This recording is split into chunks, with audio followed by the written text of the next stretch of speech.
Saludos desde Montevideo, Uruguay, hacia la República Bolivariana de Venezuela, territorio libre de analfabetismo. A los libreros mediáticos que sintonizan La Librería Mediática, un programa en el que los libros y la televisión tienen mucho que ver. Un programa en el que los lectores de todas las edades son protagonistas. Hoy estamos en Caras y Caretas. Lo hemos reseñado muchas veces en los programas, cada vez que hemos venido a Uruguay. Y este año nos hemos decidido a contactar con su editor, Mateo Grille, porque nos llama la atención, nos parece un esfuerzo admirable, un logro para el periodismo, que un semanario que va a cumplir 18 años, que tiene más de 30 anunciantes, eso es realmente, sabemos los periodistas lo que cuesta conseguir anunciantes, y que no tiene 30 anunciantes precisamente porque es complaciente, sino porque es un periodismo de estos que mueve las bases, que trata de informar, que trata de mostrar puntos diferentes, distintas caras de la misma noticia, y que bueno, que no pretendemos objetividad. Los seres humanos no somos objetivos. Además, el logro de tener una empresa familiar que es fuente de sustento para varios hijos de la familia, fuente de sustento para otros uruguayos, y que a nuestra América la mantiene bien informada, porque ustedes también tienen ese acceso hacia Internet en el que nosotros podemos interactuar. Muchas veces nosotros hemos entrado en polémicas desde Facebook, en la propia página. Seguimos la revista Caras y Caretas, y cuando venimos a Uruguay pues compramos el semanario porque nos gusta tenerlo también en papel. En ese sentido, ¿qué ha significado para ti el ser editor de la revista? Es una gran responsabilidad porque tu padre viene ya con un prestigio, con un trabajo, y entonces tú estás acompañando ese esfuerzo. Sí, muchas gracias por esta entrevista y por la visita al Uruguay. Efectivamente, la revista es una empresa familiar. Nació así, con ese, digamos, un proyecto de sustento familiar que, naturalmente, por la dinámica que tiene y por los temas que aborda, tiene mucho más gente, ¿no? Mucho más trabajadores. De alguna manera ha ido creciendo. Supongo yo que porque la gente percibe, los lectores perciben que hay un compromiso, hay una honestidad en el planteo. Nadie quiere en Caras y Caretas que alguien suponga que nosotros no, o que nos crea que no somos honestos con lo que hacemos.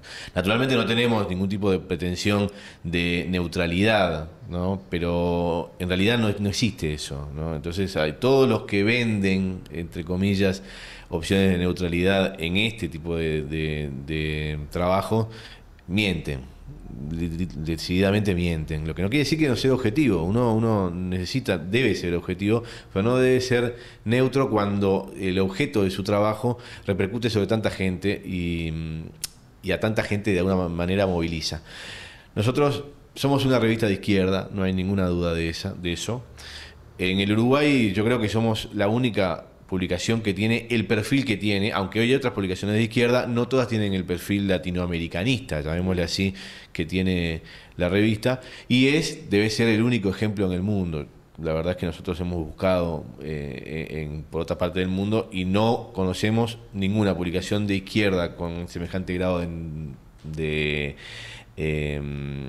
franqueza, que sea tan financiada por intereses privados. Esa es la verdad. Sí, es que si ustedes ven la revista y ustedes ojean la revista, se dan cuenta que hay una cantidad de anunciantes que tienen los más diversos intereses. ¿Qué quiere decir esto para un periodista? Que muchas personas están confiando en lo que tú dices y quieren colocar su anuncio allí porque quieren no solamente ser leídos por personas que se sienten respetadas por la revista, sino también apoyan que haya ese tipo de periodismo. Y eso es lo que a mí me llama la atención, me complace de Caras y Caretas.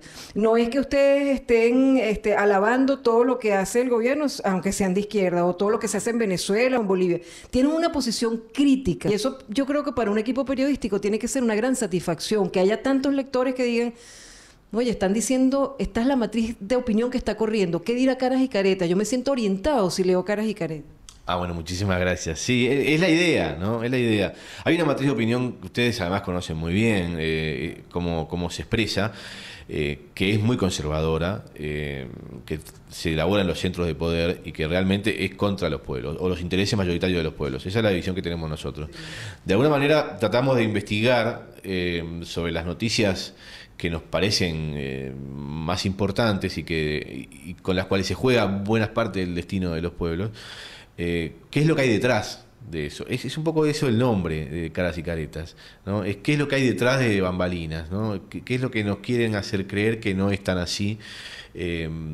¿Por dónde podemos entrar a pensar o de construir el discurso que uno naturaliza todos los días, que se proyecta por los medios de comunicación sobre todo, y que no es tan así? ¿No? Que no están así. Nosotros tratamos de investigar eso, lo hacemos a veces con más suerte, a veces con menos suerte.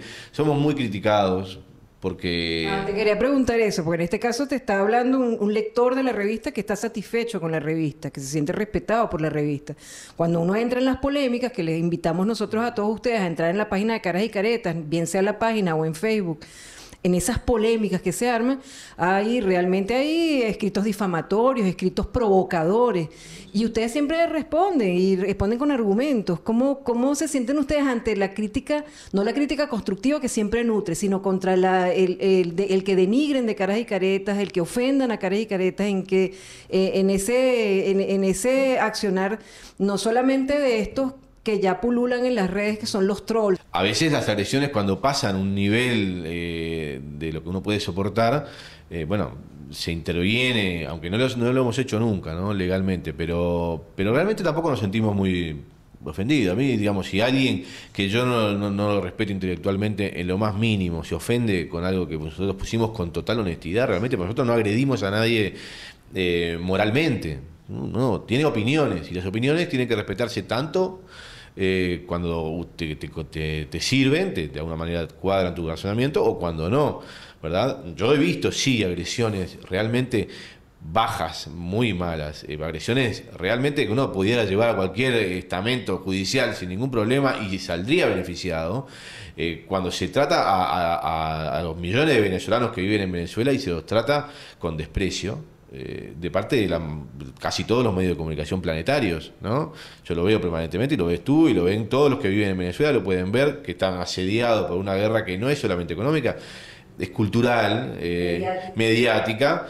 Y los medios hegemónicos responden a eso y no tienen ningún problema, y además si uno le cuestiona eso, se ofenden porque le cuestionan eso, ¿no?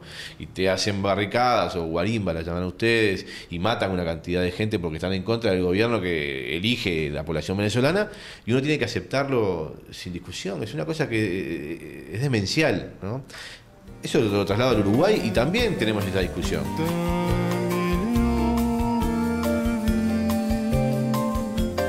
Tu es le soleil d'un million de matins, soleil d'un million de chagrins.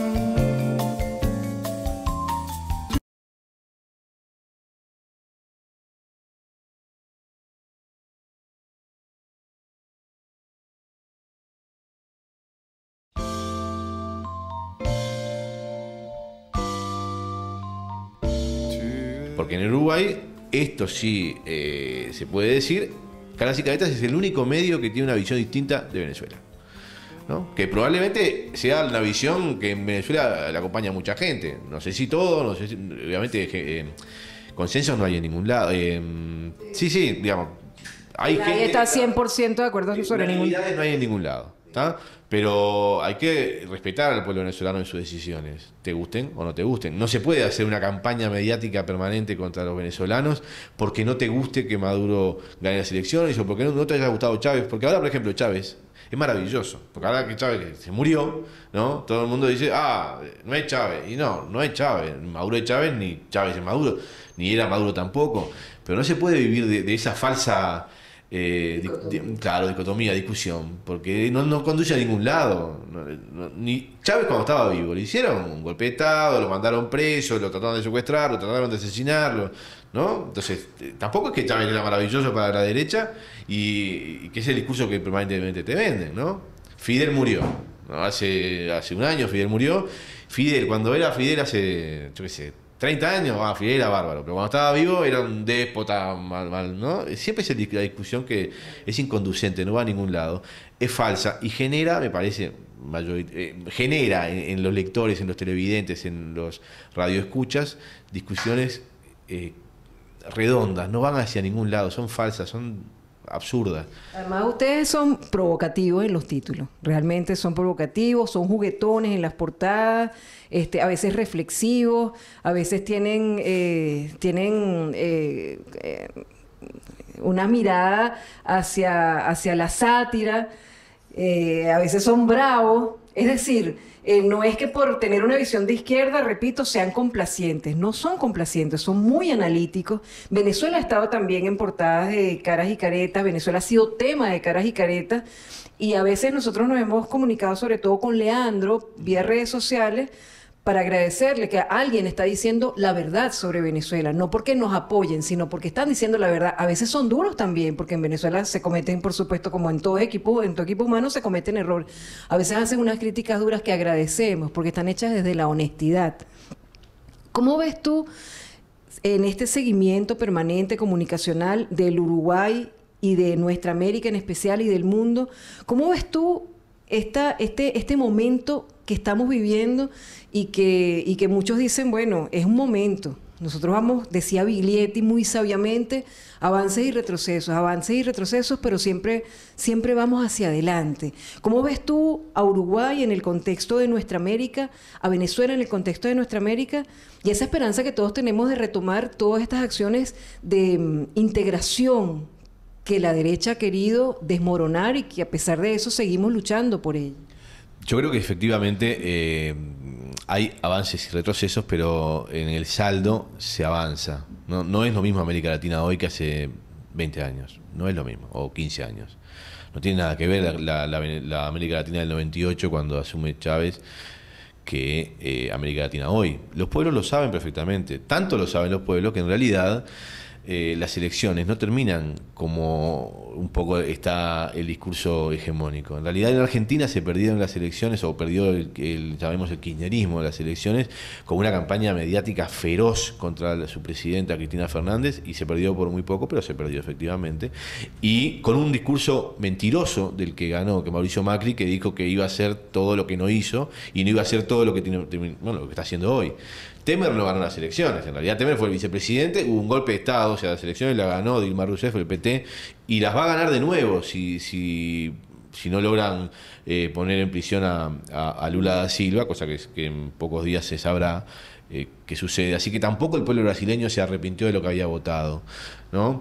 En Chile hubo un retroceso, allí la izquierda chilena es muy particular, o el proceso político chileno es muy particular. Hay que recordar que fue en el 90 y pico, ¿no? que terminó la dictadura de Augusto Pinochet, y que las construcciones políticas de la izquierda chilena o de Chile han sido las que han sido. No es un proceso que pueda equipararse a los otros de izquierda que se han dado en el continente, me parece a mí. En Bolivia ganó Evo Morales y le impidieron, en base a mentiras, ser candidato a reelección o a la reelección. En Ecuador ganó el candidato de Rafael Correa, pero resulta que el candidato al final no era tanto de Rafael Correa, sino que aparentemente era de los sectores dominantes empresariales. Es decir, que hay una gran mentira también. En base a esa gran mentira se ha construido un discurso que yo creo que es falso, de que ahora gobierna la derecha. No creo que sea así, realmente no creo que sea. Bueno, en Paraguay ni te digo, porque en Paraguay hubo un golpe de Estado, ¿no? Después hubo un partido colorado que gobernó durante un año por golpe de Estado, y después se reeligió el partido colorado en base, yo que sé, a prebendas que habrá tenido, de alguna manera. Uruguay tiene Uruguay es un país muy pequeño en el contexto internacional. Sí, pero tiene un peso específico muy importante, estratégicamente muy importante. Sí, pero es muy pequeño. Digamos, yo creo que lo que pasa en el Uruguay no repercute tanto en el resto de América Latina, y tiene la construcción política a la izquierda, que gobierna el Uruguay por primera vez en el año 2004 y la sigue gobernando, y probablemente gane las próximas elecciones en el 2019 también, porque el Uruguay ha cambiado también brutalmente en los últimos 12 o 13 años. No creo que tenga el peso tan superlativo que se le da, aunque me parece que tiene una construcción política que sí es admirable en muchas partes del mundo, y en América Latina fundamentalmente, que es el Frente Amplio, que es la izquierda posible en el Uruguay. No es todo lo de izquierda que muchos querríamos, ¿no? Pero no es todo de derecha, ¿no? O no es tan de derecha como otros muchos querrían, ¿no? Es la construcción que ha logrado hacer el pueblo uruguayo con sus pros y sus contras unitariamente, ¿no? Es lo mejor que se ha podido hacer. Probablemente para la mirada de un venezolano con intereses políticos determinados y con una historia de militancia política de alguna manera, el Frente Amplio expresa visiones en algo conservadoras, pero es una construcción política de izquierda que ha logrado cambiar el Uruguay sin ninguna duda, que tiene un peso superlativo si uno toma, digamos, como ejemplo la construcción esa de la unidad de la izquierda, que no es una cosa que se verifique en todos lados, que ha costado muchísimo en muchas partes, y que de alguna manera eso Frente sirve como ejemplo. Es cierto que, a mi juicio, debería ser más de izquierda, debería ser más comprometida con el sentir latinoamericano, debería ser más comprometida con el proceso bolivariano, debería ser más comprometida con el proceso que se verifican en otros pueblos, en Bolivia, yo qué sé, no sé. Pero bueno, es la expresión política de la sociedad uruguaya, que no es la sociedad venezolana, que no es la sociedad boliviana, que tiene otras vertientes de cómo se fundó, que tiene otra construcción. No es exactamente, no puede ser, no es lo mismo el Uruguay que Venezuela. Bueno, vuelvo a traer a colación a Biglietti, que se nos fue hace poco, y él decía algo muy hermoso que yo siempre repito, porque además es muy descriptivo. Él decía que nuestra América tenía que ser como un coro que cantaba armoniosamente, pero cada quien con sus tonos, con sus ritmos, con sus velocidades. Y yo siento que tú lo entiendes así, y el respeto a los tonos, a las velocidades, en esa gran armonía que tenemos por fuerza que lograr, porque así lo quería Bolívar. D'un million de nuits lunaires, d'un million de vies. Tu es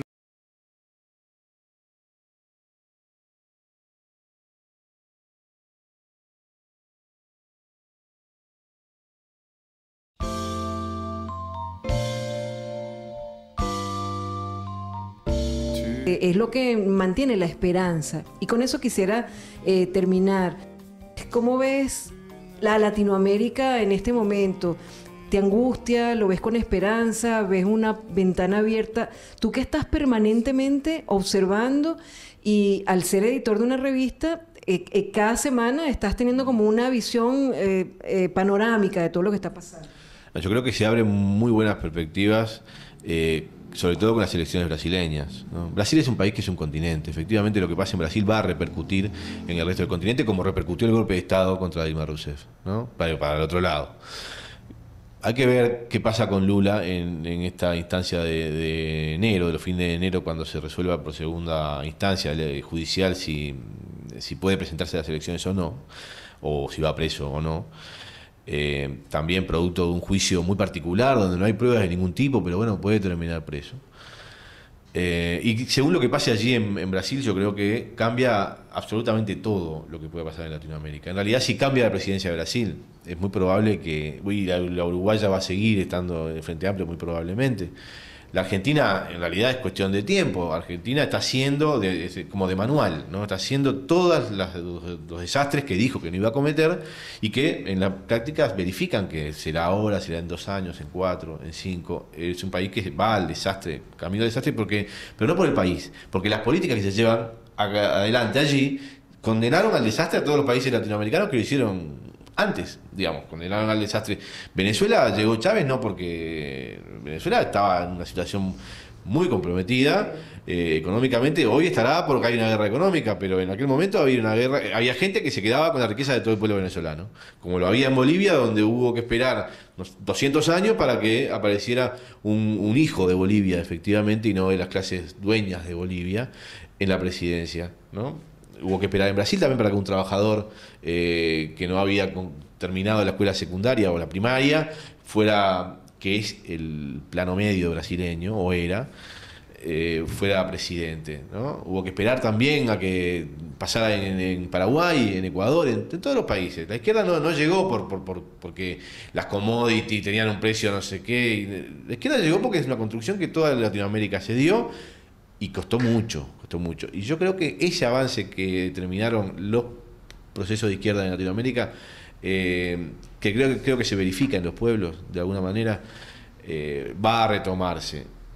Hay que poner atención, eso sí me parece, con muchísima humildad lo digo, desde un puesto, digamos, que ignoto en América Latina, pero me parece que hay que poner más atención en la construcción de un ser político latinoamericano que no sea un consumidor, ¿no? Cuyo mayor beneficio no sea comprar un auto nuevo, o poder, que está bien, que digamos, no es que esto uno lo critique, pero el beneficio mayor de los procesos de izquierda no tiene que ser que haya un nuevo ciudadano comprador de cosas, ¿no? Un consumidor de bondades económicas. Tiene que ser un ser, un hombre nuevo. Efectivamente, aquello que decía Che Guevara, un hombre nuevo que se sensibilice con cosas distintas, que aprenda a que sus hermanos son lo que vale. Sus hermanos me refiero a todos los seres humanos, que el bienestar de los otros, como uno, sea lo que importa y no la cantidad de cuestiones materiales que tenga. En eso yo creo que la izquierda falló. Y que bueno, tiene la posibilidad de reivindicarse. Todos tenemos la posibilidad de colaborar para que esa reivindicación sea posible. Bueno, con esta reflexión llena de esperanza, nosotros despedimos este programa haciéndole entrega. Bueno, saben que nosotros estamos en estos momentos, cuando este programa salga al aire, ya habremos presentado el segundo tomo de la librería mediática, el libro, que va desde 2010 hasta 2017, tanto en Montevideo, Uruguay, como en Caracas. Saben que el primer tomo, que iba de 2005 a 2012, se presentó en Caracas y está disponible en papel. Y los dos libros, y este libro que le vamos a entregar a Mateo Grille, están disponibles en nuestra web, en la libreriamediática.com, para su descarga gratuita. Pero como nosotros somos de papel, a nosotros nos gusta el papel, queremos dejarte este libro que está publicado por El Perro y la Rana. Bueno, ya tú habrás visto en las librerías del sur, porque tú has ido a Venezuela como observador internacional de elecciones, la cantidad de libros diversos que hacen las editoriales del Estado. Este es como hacernos amigos de los libros mientras vemos televisión, que son las primeras ideas que dieron pie a que la librería mediática tuviera un concepto y se desarrollara, y es un aporte al artículo 9 de la Ley Orgánica de Educación, que dice que hay que establecer unidades de análisis crítico de medios desde el jardín, desde el kinder hasta la universidad. Es decir, el análisis crítico de medios es una materia obligatoria, transversal en todo el sistema educativo venezolano, y desde la librería mediática pues nosotros quisimos hacer este aporte. Y para darte una muestra de la poesía venezolana nueva que se está haciendo, de nuevos valores venezolanos, nuevas editoriales independientes, Acirema ha estado haciendo una compilación en una nueva editorial que acaba de nacer, de distintas voces como Sol Linares, voces ya consagradas como Luis Brito García, voces que son emergentes y son reconocidas como Freddy Ñáñez, que fue ministro de Cultura, ahora es presidente venezolana de televisión, y está este poemario. Él ha hecho también un libro que se llama Del Diario Hastío, que se puede descargar por la web. Son aforismos sumamente interesantes para la gente que le gusta pensar y ver las cosas desde otro punto de vista. Así que te hacemos entrega de libros venezolanos, te invitamos a descargar nuestros libros desde la página de la librería mediática, y nosotros le deseamos larga vida a este proyecto periodístico del cual los nuestroamericanos nos sentimos orgullosos, caras y caretas. Desde Montevideo, Uruguay, María Elcira Matute, en la cámara Isidoro Hugo Duarte.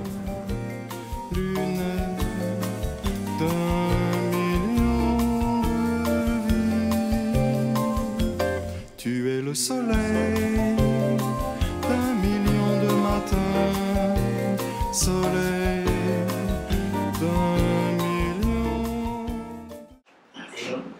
Yo me voy así como llena de esperanza. Coño, pero es que hiciste en tan pocos minutos exactamente la radiografía de una serie de eventos. No te voy a decir que es un mensaje, pero hiciste un análisis sencillísimo. Yo entendí, mira, imagínate tú que uno todos los días aprende cosas. Entendí una serie de eventos cuando tú contaste antes y lo contaste ahora sobre el tema uruguayo. Porque yo estoy medio rencoroso. Sí, no, sobre todo en general la gente que está afuera está media duda con lo que pasa acá, pero bueno, lo que pasa acá es lo que se puede. Sí, es lo que se puede, exactamente. Unidad, yo insisto. Así es.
mon chagrin aujourd'hui.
Dentro de la muestra artesanal, gastronómica y cultural Arte 5, que ya tiene 14 años realizándose en la Rambla montevideana en el área de Pocitos, han decidido tomar para el área de exposición fotográfica el tema de Matos Rodríguez y La Comparsita.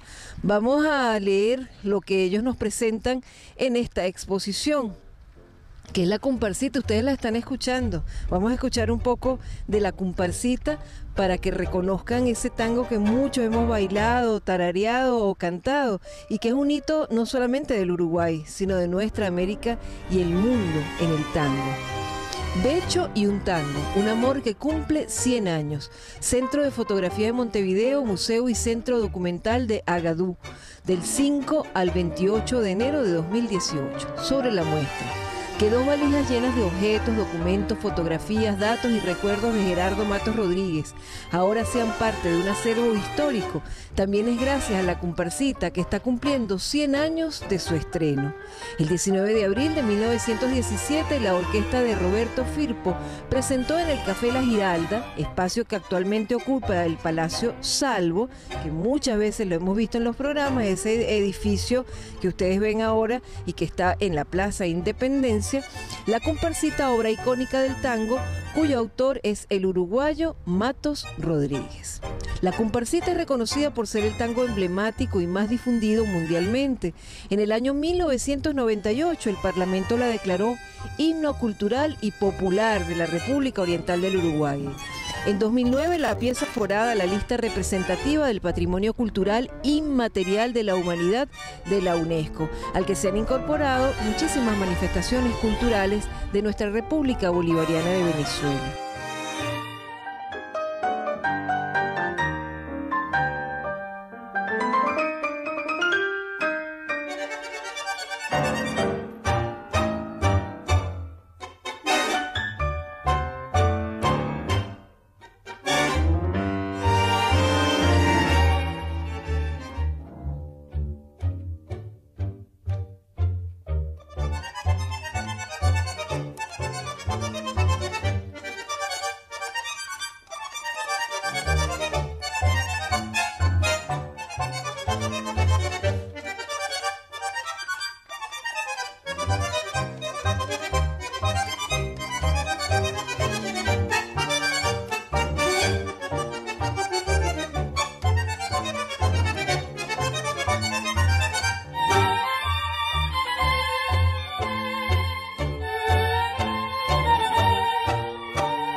me quiera, la rosa que engalara se vestirá de pieza con su mejor color y al viento las carparas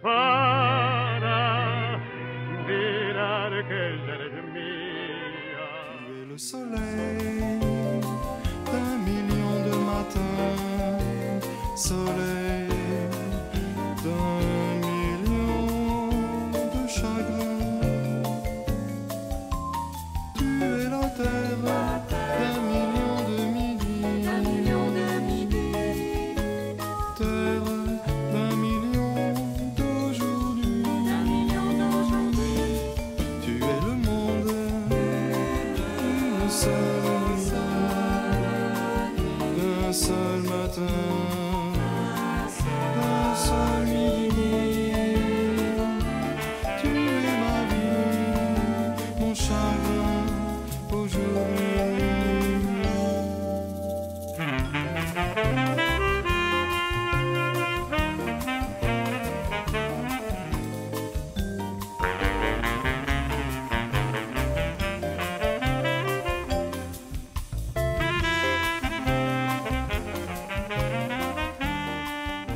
Les damos la bienvenida a la Embajada de la República Bolivariana de Venezuela en Uruguay y al Auditorio Ali Primera de nuestro Centro Cultural Simón Bolívar.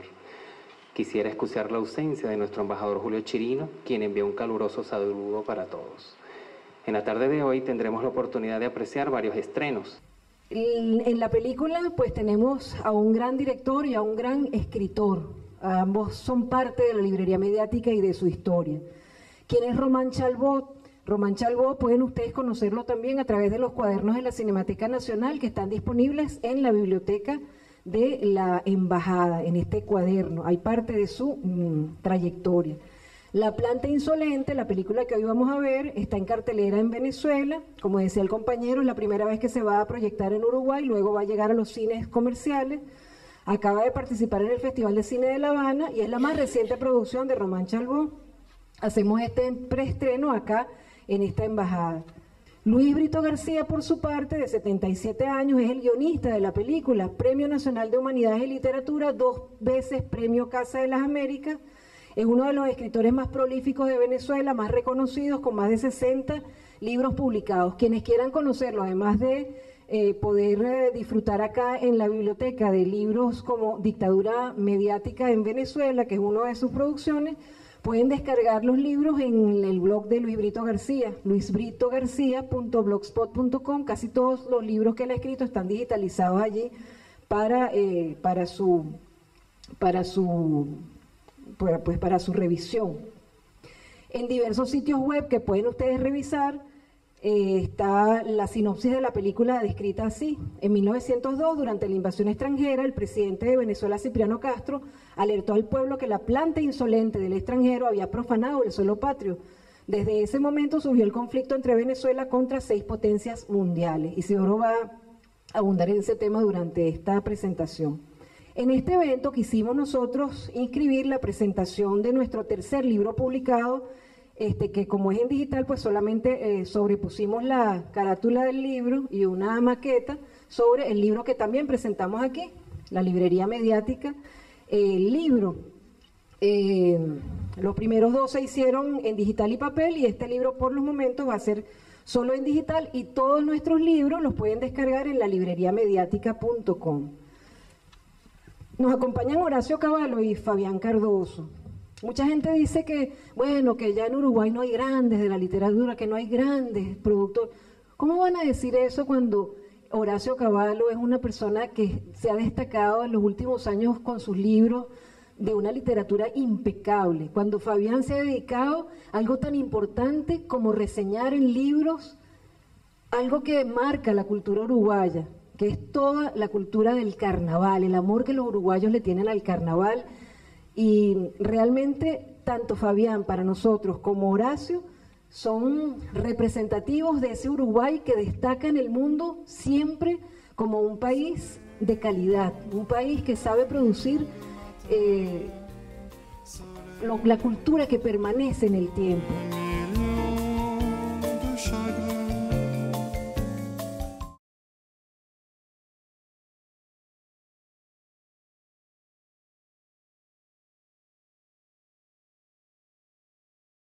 Tu es le soleil d'un million de matins. Bueno, un gusto saludarlos en esta que es también la casa. Durante mucho tiempo suelo venir muchas veces acá a entrevistas, a encontrarme también con los compañeros venezolanos, a conocer y transmitir la realidad de lo que está pasando en Venezuela. Yo hace muy poco estuve ahí, tuve la oportunidad de estar participando en la última elección como acompañante electoral. En este lugar que tiene mucho que ver con la cultura y con la política, y que creo que es la marca registrada de esta librería mediática, que es un espacio de difusión de la cultura, pero también con la necesaria visión política de la cultura, que está expresada en los lineamientos que expresa el gobierno bolivariano para la difusión de los libros. Yo se lo dije varias veces a los dos. Llama mucho la atención en un país como este, que en realidad los libros en televisión no están, salvo alguna contadísima excepción, que alguien tenga ganas de hacerle una nota a un escritor. Es como muy raro tener un programa de libros. Entonces, eso seguro que debe ser más raro en varios rincones del continente, pero en Uruguay es rarísimo un programa de libros. Entonces, está bueno que se pueda contagiar ese sistema. Yo tengo la oportunidad de ver por internet, por Android, por un receptor el programa muchas veces, más allá de haberlo visto alguna vez, y de haberlo visto alguna vez en Venezuela, y me llama mucho la atención positivamente el espacio que hay para los libros en televisión, y para los autores como nosotros, que la idea que tuve yo desde el principio, con la oportunidad que tuve para escribir algún libro, era justamente reseñar la vida y las historias de los protagonistas de la cultura popular. Me tocó con Pitufo Lombardo en el libro que ya tiene 3 años, y con un nuevo libro que está saliendo ayer, tiene 24 horas, y que se llama 100 veces Murga, y que tiene que ver con 100 historias vinculadas a la murga. Son 100 pequeñas crónicas vinculadas a ese género que muchos amamos y que sin duda es el sonido característico de la cultura uruguaya. Ese libro está desde ayer en la vuelta, se lo van a poder encontrar, seguro si ven la librería mediática lo van a ver, y se van a encontrar con esa historia que también es muy característica de lo que ha significado para nuestros pueblos las etapas históricas. En ese libro hablamos también de integración latinoamericana, porque hablamos de las giras que las murgas han hecho en varios países de la región, y hablamos también de la resistencia que muchas murgas hicieron a la dictadura, y también el retorno de la apertura democrática. Cómo se vivió la murga entre los 70 y los 80, es un capítulo fuerte de ese libro que se llama 100 veces Murga, y que tuve el gusto de hacer junto a un colega y amigo que es Guzmán Ramos, que estamos presentando en estas horas. Y para mí, reitero, es un placer. Tuve la oportunidad de revisar el archivo digital del libro. Sé que es básicamente un gran diario de lo que es la librería mediática en televisión y radio. Ahí se van a poder encontrar, está bueno que lo puedan leer, bajar, descubrir. Ahí se van a encontrar con el resumen del trabajo de ellos a lo largo de todo este tiempo. Es una muy buena oportunidad y hay que aprovechar que estos espacios existen y que tienen que ver con integración. Es muy fácil hoy en el mundo digital conectarse a internet y ver un programa, aunque se está haciendo en la televisión pública de otro país. Y como integrante de la televisión pública también reivindico esa idea de televisión pública que en Venezuela existe y que está muy bueno que aquí aplicáramos, si pudiéramos, falta mucho por hacer, de una televisión pública que exalte la cultura popular. Así que es un placer para mí saludarlos a todos y un rato más me quedo porque me tengo que ir a hacer mi programa, que estoy acá cerquita. Gracias a todos. Horacio, que tiene los más diversos registros que ustedes se pueden imaginar en un escritor, y por eso es tan fascinante el trabajo de Horacio. Nosotros se lo dijimos cuando lo entrevistamos el año pasado, pues acaba de presentar hace poco Los Dorados Diminutos, que además el nombre es tan diciente y tan hermoso, con ilustraciones, una novela en sonetos que responde además a otros textos en un gran diálogo de nuestra América. Entonces, Horacio, de quien nosotros también nos sentimos tan orgullosos como de Fabián Cardoso en nuestra América, pues Horacio también queríamos que fuera parte de esta presentación y que hiciera su evaluación personal de la librería mediática. Bueno, muchas gracias. Buenas tardes a todos. Es un gusto enorme para mí estar acá. Por un lado, sí no tengo el esa actitud que me encantaría tener de ustedes frente a los medios y entonces poder sentirme cómodo y tranquilo y hablar mucho.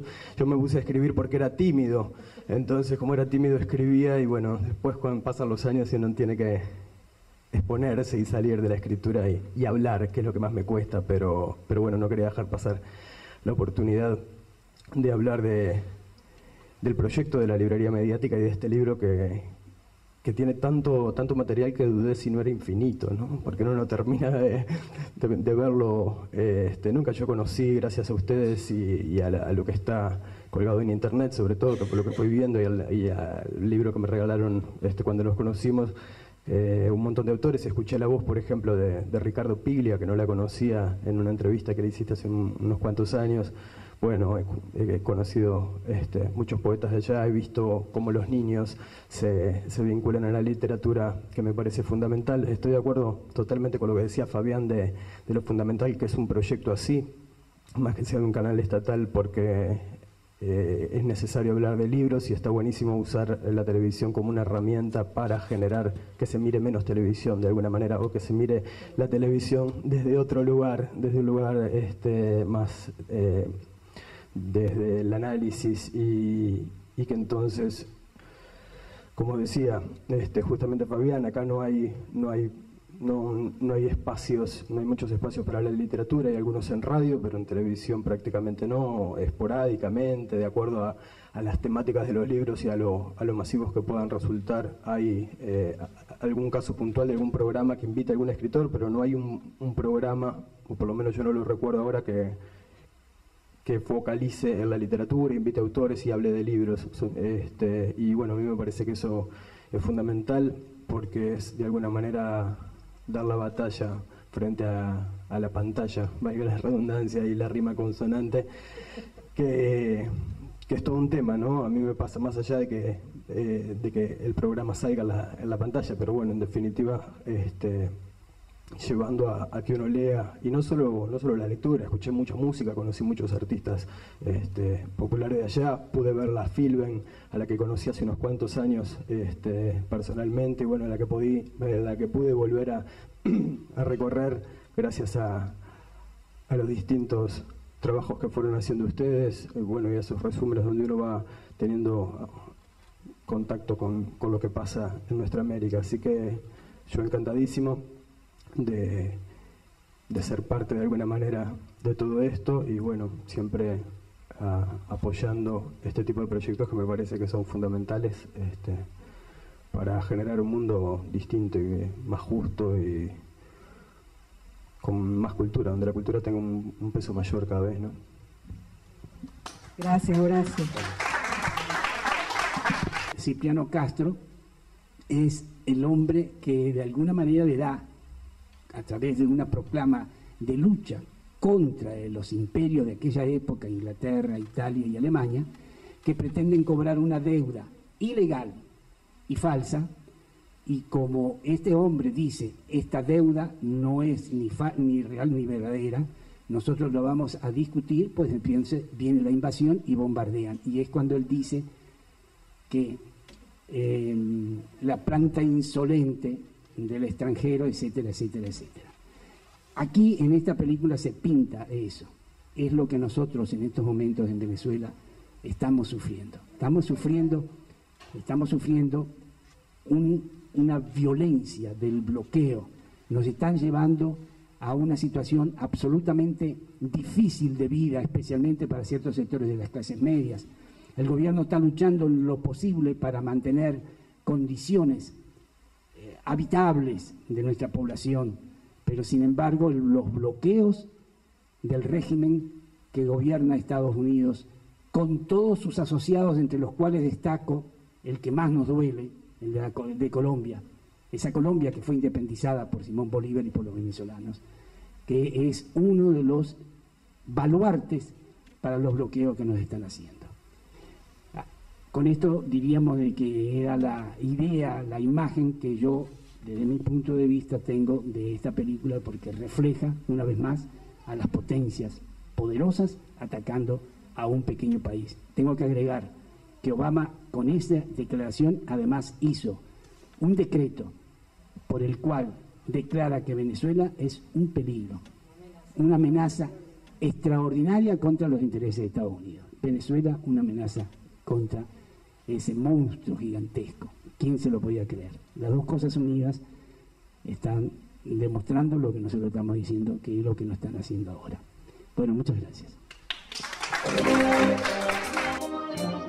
El conjunto total de las reclamaciones llega a 186.400.000 bolívares.